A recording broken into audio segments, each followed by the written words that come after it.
Okay, sorry about the lateness. Just, it's not even worth going into, but just a series of small unfortunate events, which I'll put out of my mind. I feel quite nervous. This isn't theology for anybody I'll work some in because that's my thing. But this is more psychological, I guess, which is also my thing. So I'm going to just thank Jesus and then crack on with it, but I'll still be able to see the chat. Really, what I guess I want to discuss, I can't see the chat because I have my notes in a different format. So let me just adjust that. Yeah, I want to speak really, the title, potentially I should have called it, Can Love Grow Cold? Something along those lines. Maybe I'll change it afterwards if anyone has a good suggestion. But yeah, so poetry, love stories, films, books, lots and lots of humans, as I like to call them, have taken a look at the well-familiar story of how love can grow cold. And it's a pretty well-known story in terms of eros and in terms of philia, so like affection and erotic or romantic love. We may start off full of affection for one another, obviously, and with time or in time, feelings can fade. It's not always the case. My grandparents were married for 60 odd years. I was going to say happily married, but that may be a lesser number. Anywho, in terms of personal experience, we may start to prioritize other things. We may prioritize work. We may give off an air of disinterest. We may actively check our phones whilst they're speaking to us. We may not especially want to hear how their day is, how they're doing, particularly. And a very well-known superficial explanation for this kind of emotional coldness, as it were, is that people just naturally get bored. They get bored of one another in the same way that they may get bored of anything else, quite frankly. The car that they once really wanted and then obtained, the trinket or gadget or new model of phone, I don't know, that seemed amazing at one point, the film they watched over and over again, the song that you once listened to on repeat ad nauseum, you used to love it. And within this context, growing cold is just the unavoidable consequence of familiarity.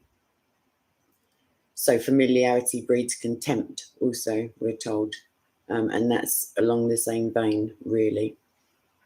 However, for those who may be experiencing this kind of thing at the moment or experiencing it more hurtfully, even though there's an explanation and a solution from somebody else, let's have a look at that explanation, because even though it's it has the potential for more emotional, I was going to use my the familiar phrase I use in my head, but I'm going to say angst. I usually just call it the emotional BS zone. But either way, there's more scope for that, but there is also scope for a solution, which is like, yay, etc. So, it's this feeling of coldness, or this reception, perception of coldness in the one that we may love, is at the same time more, I don't know how to put it, it's more, it's more hopeful, certainly, than that people just get bored kind of narrative. And the hope resides, I guess, in cooling of emotions, or like the display of emotions, or the perception, if you're on the other end of it, is neither inevitable nor is it natural, as it were. And that's certainly the case for my grandparents, or was when my grandfather was alive. So it's simultaneously more complicated and more active, this feeling that I'm about to describe. And it exists because we become hurt by, we become angry with, or we become fearful around our friend or partner. I'm going to say partner because even though it sounds a bit modern, it's an apt description. Also, this is compounded by the fact that we haven't found an expression, like a healing expression, a catharsis, within which we are able to verbalize these things to ourselves or to them about these feelings of hurt or anger or fear. Ghosting, tuning out, retreating within oneself, emotional distancing. It's not inevitable. It may be a natural knee-jerk reaction, but it's not inevitable, and it's not natural in its continued form, as it were, because obviously if you're professing to love somebody, that seems a bit odd, doesn't it? What it is it's symptomatic of unacknowledged or disavowed distress, really. It's emotional distress that is not acknowledged because it's too fearful, it's too frightening. Being vulnerable in the first place, Lewis speaks about, to love at all is to be vulnerable, and to be vulnerable is it can be perceived, sorry, it isn't, it can feel like a weakness. Certainly it can feel like a loss of power. It can feel that you're opening yourself up to heartache, quite frankly. And most, I'd say sane, but love doesn't really cover it, most people would jolly well rather that wasn't the case. I just speak for myself at this point.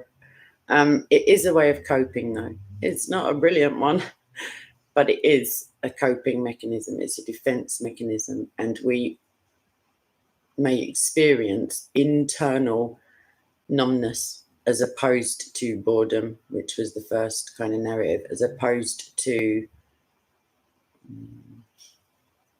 you know, a complete coldness, as opposed to like our love being switched off, as it were. And that can come across as a little strange. I'm hearing it as I'm saying it, because we may have no conscious recognition of the fact that our partner, friend, significant other is frightening us or angering us even, or hurting our feelings, because hurt and anger, depending on your personality type and coping strategies, can be almost instantaneous. You don't even feel the hurt, you just feel the anger. Or you don't feel the anger, you just feel oddly like disassociated from whatever it was that was troubling you. And the idea that they are frightening us, or hurting us, or angering us, or irritating the shizzle out of us, just going to throw that out there, may on the surface seem risible. It may be laughable, or it may seem a bit extreme. You're like, I think I would know. It's like kind of thing. But there's so much we don't know about like emotional, well, just emotions, quite frankly. And if we were to entertain the idea that our loved ones were hurting, angering, frightening us, you know, we may feel uncharitable in that we're like painting them as monsters, or more importantly, more like indicative of the vulnerability thing that I spoke of, as ourselves as weak or cowards or disloyal or something along those lines, each of which are pretty like, I don't know, unattractive qualities in other people. Let's put it like that. Nobody wants to think of themselves as weak. Nobody wants to think of themselves as beholden emotionally to someone who's a monster. It's just one of those kooky kind of things that we pick up along the way. Neither of them are true, so that's yay. However, and this is the key part of what I'm going to do now, is describe things in a compartmentalized way, so I hope you can keep up. I'm not talking about personality disorder, or I'm speaking about everybody, because the self, the part of the self, I'm going to give it an identity. The self which loves within a relationship, within a key like lifetime relationship, is not, this is crucial that you get this, but it is not the you that you know. It's not the normal, usual adult self that we experience or like portray in other areas of our lives. It's just not. And anyone who's ever dipped a toe into a relationship may well remember instances in which this becomes quite apparent. Even though in our adult waking, the guys that we take to work with us, the us that we present to the world generally, publicly, privately, it may alter with our parents. It will be different with our work colleagues as opposed to our siblings. This adult self may well be like a resilient, resourceful, well balanced, intellectual, may well work in the field of mental health, may well be a psychologist, may well be a bootmaker, may well have skill sets, I don't want to get Liam Neeson-y, that are absent in the self that loves. The person, the self, I've got to get it right, the self that loves is infinitely more vulnerable. Like, I can't stress it enough. In my personal, I dislike vulnerability. Not in other people. I find it quite charming. I find it easier to care about people if they reveal some element of their vulnerability. And it's something I have to work on. But within myself, I'm like not a fan one bit. Don't like it. Makes me kind of, I just don't like it. I have ventured into that realm a couple of times, and you're basically, as Lewis describes, you're opening yourself up to the possibility of being hurt, and some would consider that too high a price, just to have that, just take your heart out and go, there you go, can you look after that for a minute?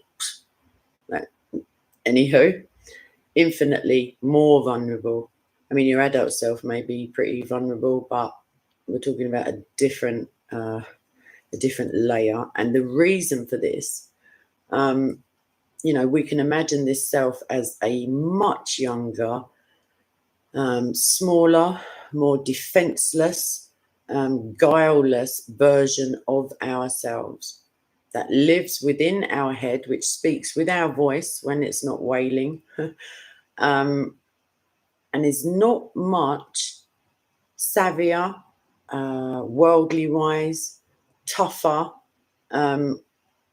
or able to cope with emotional distress than we were as children. And for very good reason, because almost all of our ideas about love, our needs for love, our perceptions of love, what we consider loving, and the feelings of being loved stem from our childhoods, whether that's, good, bad, or indifferent, as it were.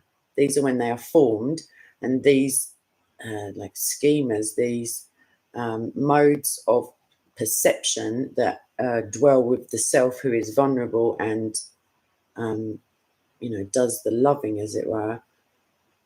It's you've got to imagine like maybe a 6-year-old girl, if you're a lady, try and cast your mind back to when you were literally physically, emotionally and spiritually vulnerable, i.e. a child, and then try to imagine having a conversation with that small defenseless version of yourself and explaining, well, actually, think of it this way. It's analogous, but it's helpful to try to think of this part of ourselves like this. And it is this vulnerable self that continues throughout our adult lives to direct our hearts. It doesn't matter if you're like 18 stone and a lorry driver, like 6'3". Doesn't matter if you're a professional woman. It doesn't matter if you're a Marine. It just doesn't matter. You will have basically a 6-year-old, like directing your emotion. Well, not all your emotions, your love, your heart. And again, I can't stress enough the vulnerability. And because of the vulnerability, this self that loves has an ego that is paper thin, like a cobweb thin, in terms of being frightened or hurt or upset, like in the most ridiculously easy fashion. Easy, as in can happen accidentally. It may not be anchored in your adult reality that these things should affect you so, and yet they do if you're in touch with this little tyrant, as it were. The self that loves could be like massively emotionally distressed. I'm not exaggerating by you not looking up when they're telling you a story about what happened at lunchtime at work. Maybe not asking for the company of this loving self in your partner. You're just busy, and ways of saying things, the wrong words can mortally wound this fragile, vulnerable, internalized child that's running our romantic lives and our friendships at times. And of course, those examples I gave, like not asking somebody, like not contacting somebody, or not, or interrupting somebody else when they're just telling a mundane, run-of-the-mill story as an adult. These, like they're just tiny slights, as it were. But again, we don't love by our adult standards. We never have, and we never will. And if you think back, I'm positive that you will be able to think of examples when even your own head is like, afterwards you're thinking, oh, I don't know why I reacted like that. Like that seemed a bit dramatic. Like it was nothing. It was just, this is why. And these like fiery darts of indifference from our loved ones are enough to wound our emotional selves. This self that loves, it is tender in the extreme and vulnerable and quite naive and not prone to like vengeance or any of the adult kind of responses to being hurt. It just remains hurt. There is a solution coming. I don't want anyone grabbing razor blades while I'm speaking. This small self that loves would, if we had an ideal balance of like emotional response centers, be able to, in an adult fashion, voice and explain the hurt and the frustration. And in this ideal non-existent world, this small, vulnerable, tender, innocent self would be able to do so in a way that was non-confrontational, undefensive, in an even tone, with no accusation, no betrayal of the underlying emotional hurt. Mostly, it just stays silent, and this is where the growing cold like thing manifests out of us, because it just goes quiet. And if you think of yourself as a child, all children are different to some respects. Some people have massive emotional outbursts because they can't deal with their feelings, and other children, in particular abused children, emotionally, physically, sexually, whatever kind of abuse, retreat within themselves when they feel helpless or powerless. And that's what we have running us inside, as it were, on the romance front. Fear not, I'm getting to some sort of solution. it stays silent because it doesn't properly understand what's going on, and it doesn't know what's wrong. And like more poignantly, it doesn't know what it's done wrong to feel that way in the first place. What it does know, and what any child knows, is pain. And it is therefore driven by a self-preservation instinct to withdraw, retreat, pull up the drawbridge, and just like go, it's not there. It's not there. If I put the covers over my head, I can't see the monster. It can't get me. Kind of massively adult way of dealing with things. And this translates into behaviors, not just feelings, but behaviors that come off as pretty arrogant, cold, unfeeling, disingenuous, abusive. It can, because it's an adult doing it now. And the feelings that emanate from this like overwhelming desire to cut off your emotional vulnerability and save yourself more pain, even if you don't understand like the schematics of what's going on, can come across as you don't give a shiz.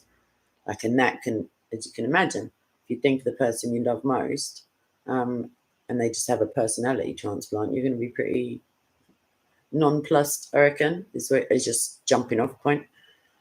And then, of course, you may become hurt by that, and then the little nutter in you may just like it, it can just escalate over who knows what. By the time you're up here, who knows what the first slight was that, like, shut down all the vulnerability points, as it were. If our adult selves were able to speak for our like little childlike, innocent, loving selves, that's a way out. Certainly, that's the beginning of a way out. And it not only can it sound absurd, it can increase feelings of discomfort. It can cause you to feel even more vulnerable, which is why people don't instinctively go for this route. And it can feel humiliating having to say, imagine this, having to say in a non-attacking, still sounding like a sane grown-up, I really don't feel like you were listening to me when I was telling you that thing about that lady at work in my lunch hour. Or I found that incredibly hurtful that you'd rather look at four walls than like call me on the phone. Or that you didn't give me a hug. Like these tiny little things, our adult self is like, what are you talking about? But the feeling that connects to it is blown like massively out of proportion. I mean, imagine you saying like, I don't know, like I find it really hurtful when you ask me to turn down my music because my music is really silly. Like, I don't know what it is, but things can be really hurtful if you ascribe meaning to them that your partner / whomever it is in this equation for you, or who it will be in the future, doesn't recognize the emotional investment that you have put into this. You may write somebody a card and really put your heart into it, or a gift or something, and on that day and in that place, it may not be received in that way. And that can really hurt, even though it's just a card, it's just a gift, it's just, depending on your internal model for a relationship, please God, you're with them a very long time. There'll be plenty other occasions when these things will play out the way you wish them to, but not if you're emotionally closed down, because that can also lead to confusion and hurt, and therefore is along the path to severance of the relationship, as it were.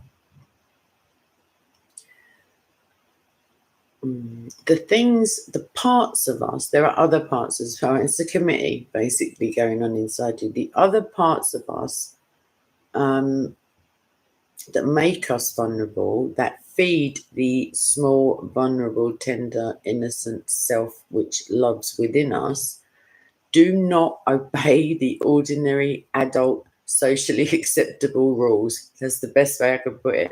They're nutters. If you met one of them, externalized one of them, visualized, imagined them as an adult human being, saying the things they say to you in your mind and needing the things they need, you would be like, who is this dude? Like, weirdo.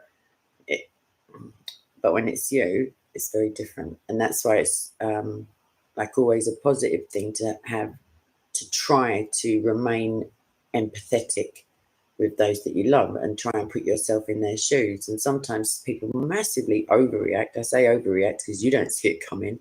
You think, what is their problem?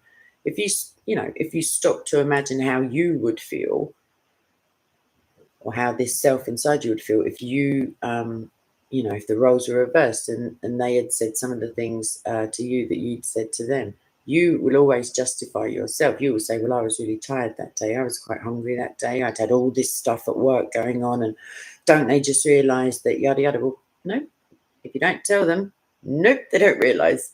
I know, massive newsflash. But again, this little tiny vulnerable self doesn't know any of these things, hasn't got these this recourse to rational thinking. Okay, it finds it confusing. It finds it upsetting. It finds it difficult to cope. It may, like in terms of an adult relationship, it may be that it doesn't want to have sex now, doesn't want to be touched, doesn't want to be hugged, doesn't want to be kissed. It may become incredibly sarcastic, irritable, bitchy, childish. That's the key thing, childish. It may not even really know, it hasn't got the grasp that we have, and that's assuming that we have the grasp, because oftentimes it just manifests as a massive feeling of hurt or irritation or, pettiness. And we assume, because we're like semi-rational adults, that it must have a cause. And we don't accept a cause because we're too busy exacting revenge, as it were, or trying to withhold the bit of us that wants to pummel them into the floor. Sorry, that's me then. One way of resolving before you have to find a place for the body, as it were, is forgiveness. Christ has already covered this one. Christ is love himself. Love in the sense of the fruit of the Spirit cannot die, to answer the title of the video. But it can become so cold or so inured in hurt that it becomes ineffective. Not the love of Christ, but the love that we can feel for each other. And you can, I guess, extrapolate this out into the greatest command to love, although it's not quite the same small, vulnerable self that does that loving. Anyway, so we first things last, as it were. Initially, as with all problems that we seek to tackle emotionally or pragmatically or intellectually, identification of the problem is like, it's cliched, but it is. You can't even hope to step foot on the road to recovering a problem or from a problem if you don't know what the problem is, if you don't know there is a problem. Because again, people who are empathetic or empathic to some degree have an internal map of their loved one, and they have a baseline. It doesn't even have to be a loved one. If you're very empathic or empathetic is a better description. You just assess their usual baseline personality without knowing it. And then when one of the notes in that symphony is flat, when it's off, you don't know what it is. Most likely they have no idea they're acting even slightly off, because this little tiny self is at work. But there's something wrong. If you experience this, if you're this kind of person, you just know, and you find yourself asking, everything all right over there? You all right? How are you then? What's happening with you? And they go, I'm good, I'm fine. And you're like, okay then. You just count down until they have a little, spaz out or whatever.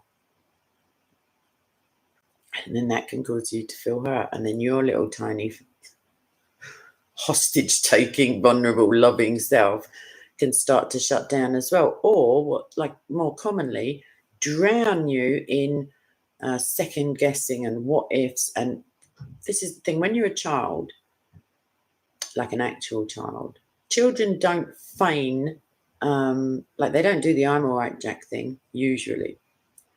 That if they are in pain, you will know it. They have very little recourse to masking their feelings. Certainly, I remember when I was a little girl, I was playing outside. I was on my way home from playing outside, not far, like just literally coming around the corner, and I fell.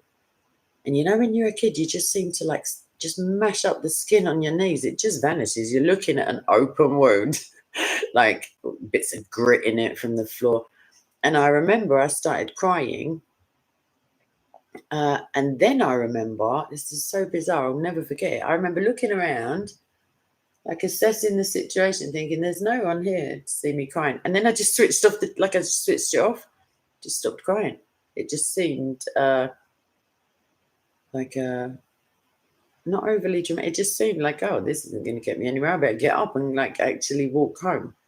Just walked it off, as it were. So in that respect, a child can, but the pain was still there. And I certainly told my mum about it, because obviously you want the plaster and not the TCP, not the antiseptic, but you do want the kiss on the knee or whatever it is that's the thing in your house. You will know when a child is emotionally distressed, unless they have like deep-seated emotional problems, which you will know about. That it's a thing, child psychology.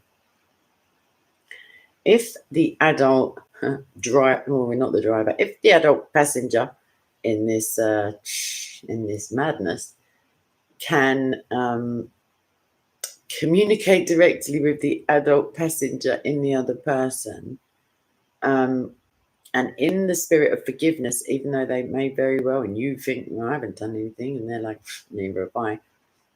If you can sensitively, with an awareness and some element of detachment, if you can consider it like a project or if you truly love them, you seek their goodness before your own, most likely. It depends on your personality type. But if you can, like, when this disengagement, this detachment, when you feel yourself shutting down, because you can train yourself to like recognize the symptoms, or if you observe it, because depending on personality types within all relationships, one partner will be of slightly higher dominance than the other. It's very rare to find two low dominance people, unless they're like slightly differing versions of lower dominance together. You usually get low and low medium and high medium, low medium and low high dominance, if that makes sense. But if when you see it, you can, without like perceived judgment, or people who have these coping strategies, and it's all of us to some extent, but if they are pronounced and entrenched, I feel like they have an awareness that it's going on, but depending on how you approach them, they will become defensive so quickly that it isn't even defensive, it's attacking. And you can find yourself like thinking, that was good. How the heck did you turn that around? Like, I've only said, how are you? You know what I mean? Like, and all of a sudden they're like, what do you mean, how am I? Okie dokie. Like, no, there's an awareness, but it's below the surface. They know there's something wrong, but because they're not recognizing maybe their small self within this, or they're so protective of it. If you think of it, if you have younger siblings, if you think what you would do when you were children to protect them, I'm imagining it's like some pretty massive stuff. It was for me with my younger siblings. Definitely, I wouldn't have hesitated. At all. In fact, I had little plans of what would I do if I, really got into trouble, because I just couldn't stand the thought of, I wanted them to feel safe and to feel loved. So we create, I'm not going to say safe space, not in a million years. However, a safe, no, a space that is less than dangerous, an emotional buffer zone, like a timeout, arena, however you want to call it. Potentially a bottle of wine could come into play around about this time. I don't want to cause you to fall into alcoholism or anything, but consider it. Chocolate's always a good one. I don't know, like just chilled outness. And again, a dispassionate, not dispassionate, a certain amount of detachment, because you're not really speaking about yourself. You're speaking about this tiny, tiny self that loves within you. If you can create a space for both parties, both people within this, this metaphorical relationship that I'm discussing, to be able to air the hurts, even that, like, because these hurts do drain you, like they create the illusion that you have less love for the person. It's not the case. Love is not that malleable. You've either got it or you haven't. It's one of those, it's a fruit of the spirit, certainly, like the whole concept of love, but all manner of emotional attachment. Like emotional attachments are hard to break. Ask somebody with, I don't know, Stockholm syndrome. Ask somebody in an abusive relationship and they're still there. Like it doesn't rely on rationality one bit. In fact, overly rational like assessment can cause it to have another little like tantrum and start demanding stuff and stamping its tiny little feet. So if we can initiate or formulate a space in which to be able to say, I would really love it if you answered me when I sent you a message, as opposed to like 7 hours later, just breezing in, as it were, to the, to the chat.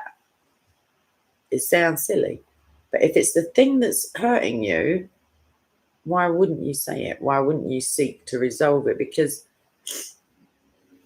if you don't ask for help, like it's very like the rational self likes to be independent and bulletproof and not put itself in a position where someone can be hurtful. However, the rational adult self also likes to rescue people and caretake them and make them feel safe and loved. And if you deny the person you love the opportunity to know that you're feeling like that, you're denying them the joy that you get from helping other people or from your having empathy for others. If you think it's nice to be nice, if you think it's a blessing to be a blessing, why would you deny someone else the blessing of being able to bless you with understanding and their time? Because time, even more so, I mean, imagine this, the greatest two commandments are love, but if you don't have time to love, they are nothing. They're nothing. You can't achieve things. Your time is precious. The only thing more precious, like I said the other day, than your time is those you choose to spend it on. And you, that tiny self, if you feel dismissed, if you remember the first couple of examples I gave you of, they don't have time to speak to you or they don't seem to have time to acknowledge something, that's just, in reality, things get busy in real life. Like, and when it's you, oh, I just don't have time. I'm really sorry about that. I'll talk to you later. You're like, and you're on your way because you're busy. In reality, they have all the time. They're in a relationship with you. They have the time. However, it's the perceived hurt.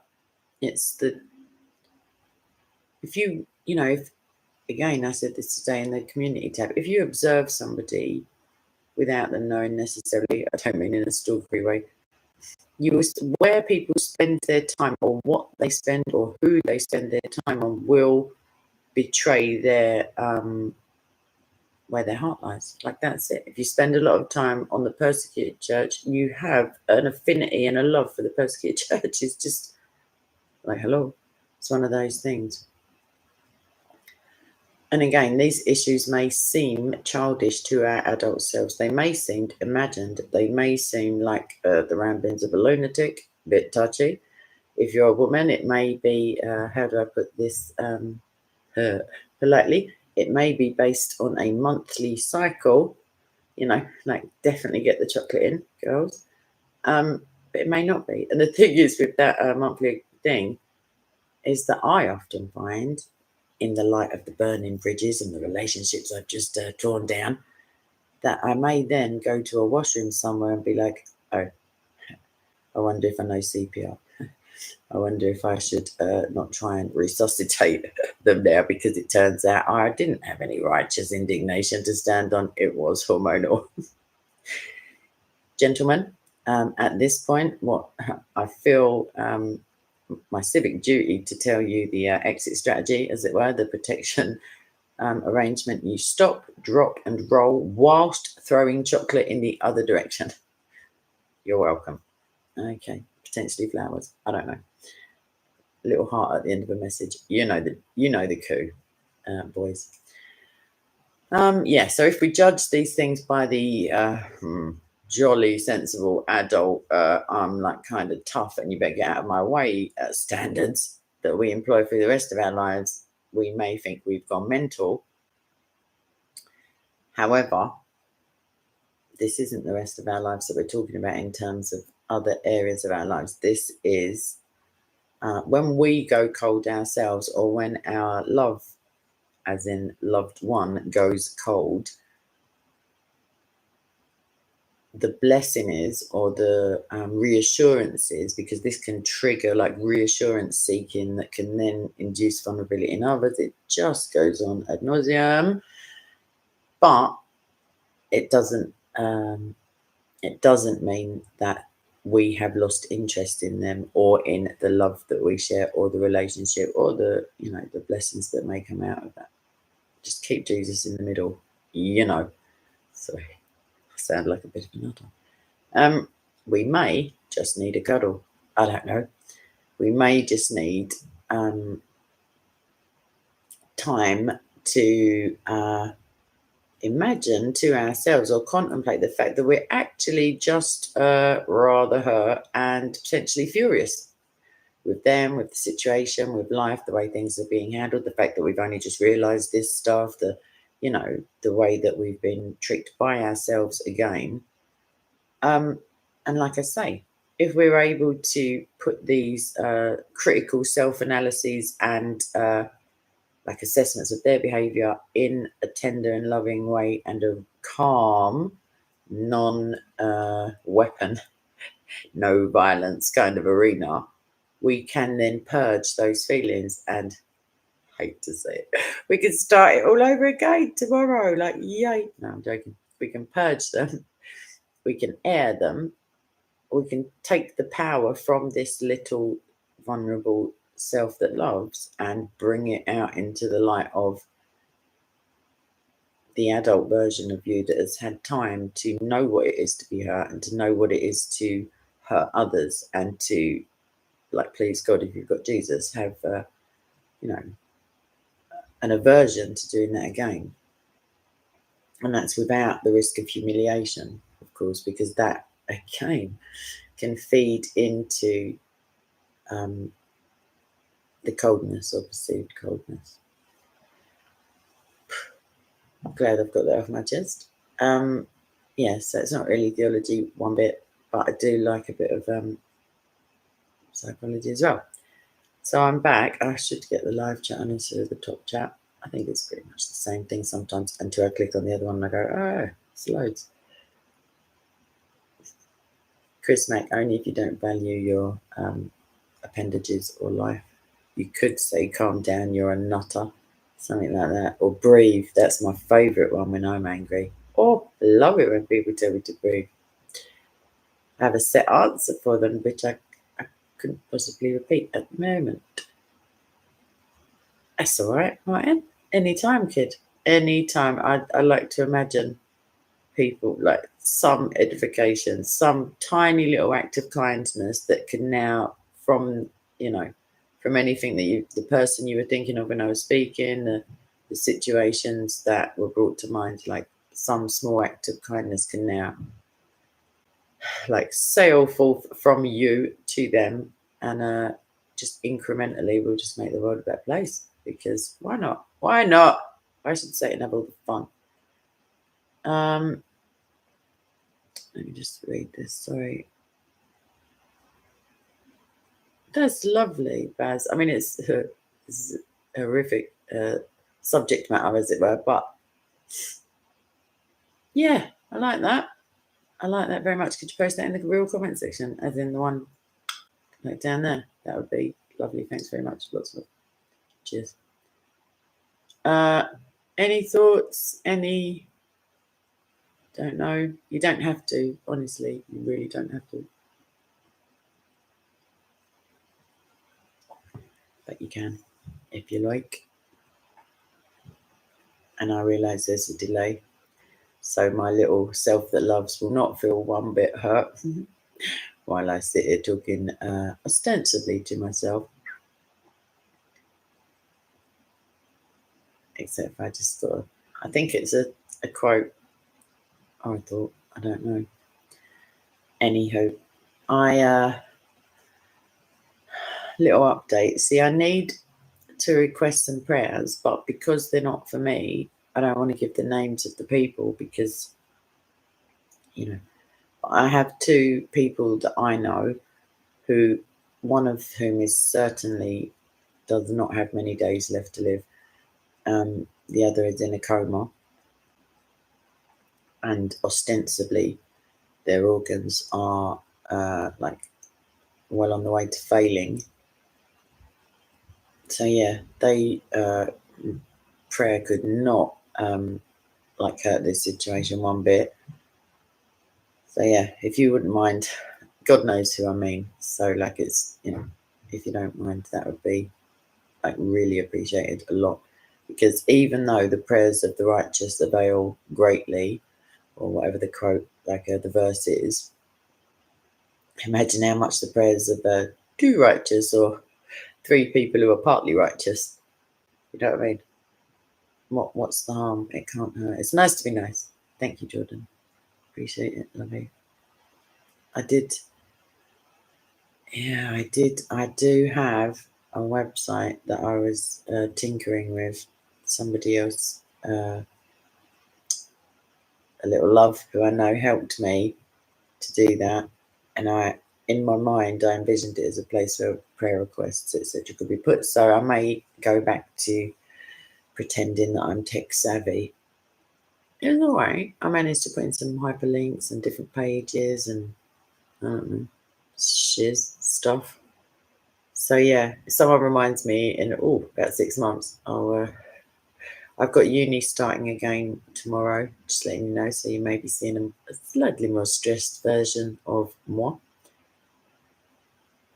But it keeps me off the streets, as I've said before. No, Jordan, I'm afraid that position is wholly yours because you did so well in the interview and hiring process. I was massively impressed. So, I mean, I can't even do a job share with you because I am literally the forward-facing chick. Like I'm customer service, as it were. I'm product delivery. Yeah, Jesus has got a couple of job titles for me. I've got a couple of job titles for myself that are less flattering, but you know, what's the harm? Also, I just want a daily reminder for you all. None of us are going to live forever, other than like spiritually, our true selves. I mean, this life is not inexhaustible, and while you have the chance to be kind, do it. You monster. Just, I don't see any downside. I've spoken about kindness being taken as a weakness, but it isn't a weakness. It's a strength. To have like a heart that's soft in a world that is utterly fallen is a strength, and it's a bravery and it's a courageousness that is admirable. Certainly I admire it in other people, like a tenderness of emotion, like hopefully coupled with like sense and sensibility, as it were. Like what the alternative is to become like cold and inured and cynical. I like a bit of cynicism, don't get me wrong. Sarcasm, me and sarcasm go back a long way. However, if you don't give yourself the chance to I don't sharing the love of Jesus certainly, but like there are just such tiny, thoughtful ways in which we can do these things. Hi, Craw. I didn't get a chance to. I'm not a quick reader, but welcome. I'm just about to finish actually, and I will clip that down. This video, rather, I will clip it down when I get the chance, because the waffle central sometimes is off-putting. And actually, I feel like I should reserve the waffle for people who are here at the time when I waffle. You know what I mean? You could think of it as a punishment or a benefit. That's all right, Jordan. You can rewind. It's basically as I was like formulating and thinking of it and going through it before doing the video. Oh, I see. Sorry, I'm just reading that comment. Yeah, I was. Some of it can, as you're piecing it together, can seem like, oh, I can't believe that, or oh, I just remembered that thing about vulnerability, because it's a subject that I tend to avoid at all costs, body armor, etc. But if we don't care, like as with real children, if we don't care for this small vulnerable part of ourselves, it will just wail. It will just keep you up at night. It will take your appetite away. It will, think of a child having a tantrum. I mean, chocolate works to some extent, but who needs diabetes at this stage? Yeah, definitely, definitely, definitely. Maybe I'll try and post a link into the doodah. I like that, Basil Gap. For kindness to a father will not be forgotten, but will serve as reparation for your sins. On your own day of ordeal, God will remember you. Like frost in sunshine, your sins will melt away. Oh, I love a bit of Jesus. Just love a bit of Jesus. I really do. There's stuff in the New Testament, rather. How to treat widows and like the vulnerable, basically. Yeah, me too, Baz. I'm off ski. I'm not. I'm not sitting here all night. Well, I mean, I am sitting here all night, but just not with you, lovely people. Yeah, I've got some stuff, uni prep stuff, shiz to do. She said, tongue in cheek, because also there is viral videos to be getting on with. And I'm going to start a journal. I'm going to continue the journal that I stopped a long time ago. I'm going to, because I keep having these emotional, sometimes they're setbacks, sometimes they're knockdowns, sometimes they feel a bit revelatory. God definitely, without a shadow of doubt in my mind, and that's the mind that he touches, that I know of, i.e., like that I'm involved in. I have had some, well, it's because of my prayers. I've prayed specifically for not explanations, but illumination on certain things, and keeping always at the forefront God's promises. Like I have to, God says, come let us reason together. So I do. I say, like, how does this fit into your plan that will prosper me? Like, how do I navigate this without, without making a mockery of the blessings that I've got when I deal with other humans who I know you're pretty darn fond of, Lord? So when I get those answers, I really should write them down. Oftentimes on Patreon or on the community post, I do. Sometimes it's so bizarre. Sometimes they literally trickle into my head as if somebody else has wrote them and I'm just listening to them being read out. And if I'm like on the ball enough or not half asleep enough, like last night I put a post up and I was literally like zoning out. I kept kind of opening my eyes and the phone was in my hands and I was like, yeah, I have to finish this. That's why it tails off into a bit like naff. Like the last two sentences I need to edit, because I was like, I woke up this morning, I was like, oh, okay, we're going to work on endings. But yeah. Oh, Craw, he should give it back then. What's the point in stealing a false Quran? I don't know. No, Armana, we are, you can't say back to normal because we're pretty odd over here, but yeah, everything's fine and dandy. We don't even know isolation requirements per se. It's like literally none if you're sick. Steve, what's your babes? I hope you're feeling well. Like I really do.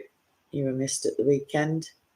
But yeah, as and when I get these little flashes of whatever they are, inspiration, in fact, I'm going to collate all of the stuff that I've done in the community posts and the stuff on Patreon and the stuff in my like in my phone. Sometimes I write things for different people who I know who might be going through different things.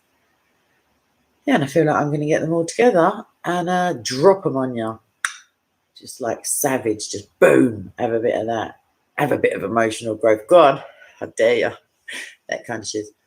But yeah, I feel like I will. Somebody who you'd probably know their name on YouTube is writing a book and getting contributions from other YouTubers and theologians and stuff. So they've asked me to write on a specific topic, theological topic, but I may try to incorporate, because I'm a bit lazy, some of the stuff I've already done.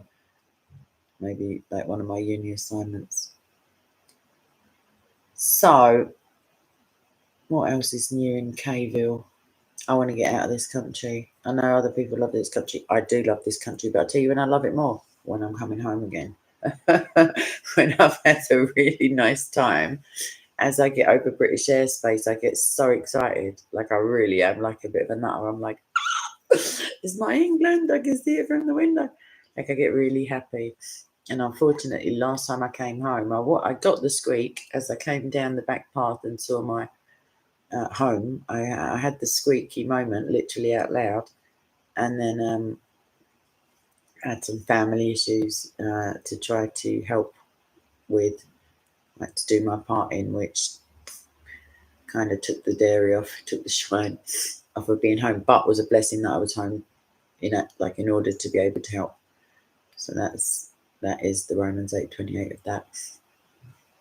Anyway, as you may be able to hear, having difficulty breathing, which is good. No, it's not good, but it's good because it's almost an hour of waffle time. So, I can't say your name, babes. I don't even think you're Polish. I think you've just got a keyboard that hasn't got any vowels. CKZ, CKW. I do get it. It's not that I want to be home. Don't get me wrong. Like, it's not that I'm happy to be away from the happy place that I went to. It's something like, I think it was Pratchett who said it. He said, why do we go away if not to come back and see the place where we began with different eyes? Like, you just have a refreshed sense of, could be patriotism, even like for your county. It's just a renewed sense of, if you stay where you are the whole time, you may well see different things, but mainly if you live in London and you have any sort of news feed, what you do see a lot of is stabbings, shootings, house fires, robberies, road traffic accidents, stuff. I mean, it is the Romans 8:28 of it is you get much more opportunity to pray for others, as opposed to, like, praying for ourselves is definitely a thing, but it just focuses the mind inwards, like to an extent that can be unhealthy, because we're just trying to, like I said, when we're praying for ourselves, for one, we have to be listening for an answer. For two, it may just be that we are not at the stage that God wants us to be when he reveals these things to us, or when he gives us an answer. And that can be why we experience what we perceive as hardship, because it forges us into different people, more resilient people who rely more heavily on God. That kind of stuff. But to us, it can just seem like we're just getting knocked on our backsides regular. Yes, Armana. Yeah, he was mayor for a little while without even a mandate. I'm not saying he's gay and he needs a boyfriend. I mean a mandate as in us voted him in because of the restrictions. No, he's definitely a man. Wow, that's hate speech, but yep, he's a man. His name, I can't even say his name out loud. I'm joking. I'm not a fan at all. Craw, off the top of my head, Do you mean the Hindu stuff, like specifically? Yeah, I mean, I've heard of the place, and I've heard of nothing has just sprang to mind. I have been going through persecution stuff. I know that some Christians were targeted by Hindus, but I don't know if that's what you're talking about, because I tend to focus on the story as opposed to the like specific geography. I know, Amana. I know. But yeah, Craw, I'm not sure. You can put a link to any. It doesn't matter if the. I see what you're saying. I'm wrong in my like a guesstimate, but it doesn't matter if the majority of places are Christians. Nigeria is ostensibly like there's lots of Christians there. There are lots of Christians in. It's not Ethiopia. Where am I thinking of? It could be Ethiopia. It's certainly not Somalia. It just takes a small insurgence of satanic lunatics and a turn the other cheek attitude, and you've just got like a bad news all round, as it were. Martin, the thing is, if you don't vote, you have less recourse to moaning, which is a British pastime. If you don't vote for him, you can't say, "Oh, I can't believe this other dude got in," because you haven't done anything to, you know what I mean? What's the harm? It's a little trip to the local primary school or whatever once a year. If you don't want it, get in touch with me nearer to May whenever I'll give you a hint, a suggestion. And yeah, I wasn't just eliciting election fraud from you, obviously. Hopes, Armana. Do you mean dreads? No, not at the moment. No, there's nobody in upper management, as it were. Or it depends. It depends which of the parties were running. Yeah, you're not wrong, babes. To be fair, it's kind of a redundant question because we have so many mayors who are willing to, put the teachings of Muhammad in a place of prominence within their lives. Shiz is what I call it. But yeah, anywho, not at the moment. But I mean, who knows? Who dares to dream? We will be hated. Jesus said it. So fear not. Look on the bright side. Let's all have a laugh while this ship's going down. Smoke 'em if you got 'em, is what I say. And don't let the bar stewards get you down. Yes, CKZ, CKW, I agree. It's just that I would have to move in order for my vote to make it count with my local authority. Like, yeah, there are certain dyed-in-the-wall areas of London that are not anytime soon gonna do a massive 180, as it were. But that did work in Scotland. You just triggered a thought. Within Scotland, Conservatives were ostensibly wiped out in terms of positions of like power by both Labour and Liberals banding together. And if they saw that Labour had a better chance than the Liberals, then all Liberals would vote Labour, etc.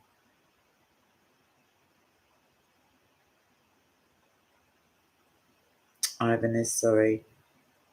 I don't know why, but I assume that means grandma. What you said. Imagine the strong women that you've like had in your history and in your past. And going back to the video, imagine if there is a strong woman who's not like blood relation in your life, and the blessing that can bring.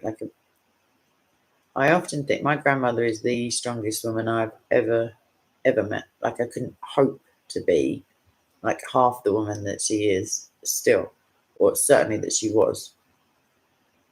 Like, and she definitely had adversity. She definitely had like heartache and trauma and things that seem insurmountable. She lived through a war. Well, she's living through one now as well. But like, there's a photo in my mum's house of her as a little girl with her brother and her mother and her other sister. And the brother in the photo, he went to war and he never came home. And his mother, my great grandmother, never ever learned his fate. She spent the rest of her life with his birth certificate folded up and tucked away in her purse in case she ever got a phone call from a police station, and he turned up because she convinced herself that he must have some sort of amnesia. He couldn't be dead because he was captured in the war and then escaped, as it were. But imagine that heartache. Like, imagine, I can't imagine, if that was my little brother, I would have died of like sadness. I wouldn't, I don't feel like I would be able to be that strong, but you will never find out how strong you are until you're, you know what I mean? The pedal is to the metal, as it were, and that's why God allows suffering. That's another strand of it, is because of the resilience and the courage and the strength that it can forge within us, that He can then use for His glory, for us to, you know, help our brothers and sisters. And that is cool, Almana. That is cool. Right, on that bombshell, I'm going to leave it for a minute because food is a thing and stuff that I have to do. Just a small point, something that occurred to me the other day. For people who use that coping mechanism or unknown cope, like they don't know they're doing it, they just retreat, they go quiet. What I think I've trained myself to do, because it isn't my natural response, but it's the thing that is impressed upon me. Like sometimes God impresses things upon me, and this is certainly one of them. That rather than take that personally, I just try to throw myself into helping other people. It's also an unhealthy coping strategy when it's not God telling you to do it, in terms of you just run yourself ragged helping other people at the expense of yourself. But that's not what I'm doing, because when you love in the correct way, as it were, when the love of God flows through you, there is no downside. There's only a forgetting about yourself in the way of like denying yourself to pick up your own cross to follow Christ. Like that's not the same as emotional unhealthiness.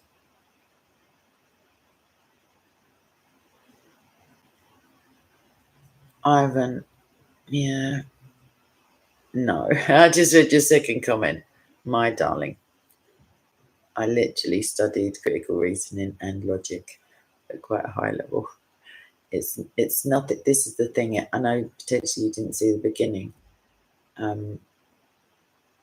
but this is not to do with any kind of rationale or logic. This is to do with the small childlike part of you that loves unconditionally and loves imperfectly and loves in a way that is opens itself up to extreme vulnerability, but like the biblical definition, it's always hopeful.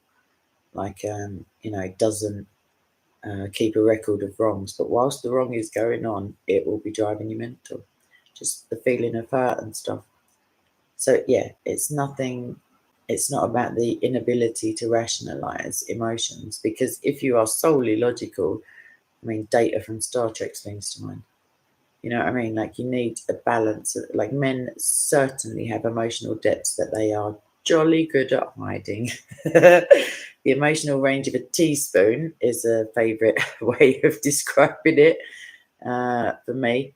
But that's just because I like men. I'm not, you know what I mean? Like this whole anti-male, all men are potential rapists twaddle. Like I just can't be bothered because it's just another load of pseudo-Marxist crap. Go with crap. In university, Almana, what did I think about it? Philosophy, or like, it comes under the branch of philosophy. For somebody who is used to like psychology, theology, maths, things, or math as Americans call it, it is though, Almana, it is different, because the brilliant thing about maths, the reason I love maths as an academic discipline is, up until very recently, I thought there was no way to insert any LGBT political yada yada narrative. They've found a way now, but this is very recently. But I like it because the answer is either correct or incorrect. You know what I mean? Like there's no grey area. There's no like, oh, let's take into account the feelings of the equations. No, it's just right or wrong. That's it. And with theology, also kind of like good or bad, like correct doctrine or heresy. But with logic, critical reasoning, certainly, like, it doesn't have to contain true statements to be valid, if you see what I mean. Like, the premises of the argument can be utterly fallacious, but if they are logically subsequent to each other, if they logically follow, then the answer will be valid. And thinking in those terms can hurt your brain if you are used to yes and no, black and white, right and wrong, correct and incorrect. But it's certainly a subject that's worth having a little look see at. Maybe I'll do some, maybe I'll go through my textbooks and